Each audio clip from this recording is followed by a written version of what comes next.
మరి సస్పెండ్ చేస్తారేమో. అది ముందర చెప్తున్నా, ప్రవీణ్ కుమార్ ఎందుకు రాణించినావు, ప్రవీణ్ కుమార్ తో ఎందుకు మాట్లాడినావు. నేను ఎందుకు ముచ్చట చెప్తున్నా అంటే, ప్రవీణ్ కుమార్ నీడంటేనే ఎమ్మెల్యే భయపడుతున్నాడు. నేను మొన్న చింతల మానేపల్లి పోతే వాళ్ళకి మెమో ఇచ్చాడు. నేను పోయింది ఎందుకోసము, నేను పోయింది కేజీబీవీలో ఉండే 200 మంది అమ్మాయిలు చాలా ఘోరంగా బతుకుతా ఉన్నారు. వాళ్ళ కాంపౌండ్ వాళ్ళ కూడా లేదు, తాగడానికి నీళ్లు సరిగా లేవు, అదే విధంగా ఆడుకోవడానికి గ్రౌండ్ కూడా సరిగా లేదని నేను ప్రిన్సిపల్ పర్మిషన్ తీసుకోకపోతే వాళ్ళకు మెమో ఇప్పించిండు ఇక్కడున్న ఎమ్మెల్యే.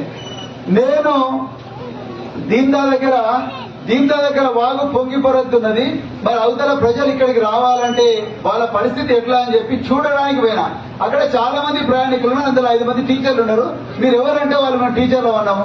వాళ్ళు టీచర్లు అని వాళ్ళు మీడియాతో చెప్పిండ్రు, మాకు నిజంగా కష్టం అవుతున్నది, మేము స్కూల్కి పోవాలనుకుంటున్నాం, కానీ మాకు రవాణా సౌకర్యం లేదు అన్నారు. అంతే, కేసీఆర్ తిట్టలే, ఎమ్మెల్యే తిట్టలే. అయినా కూడా నువ్వు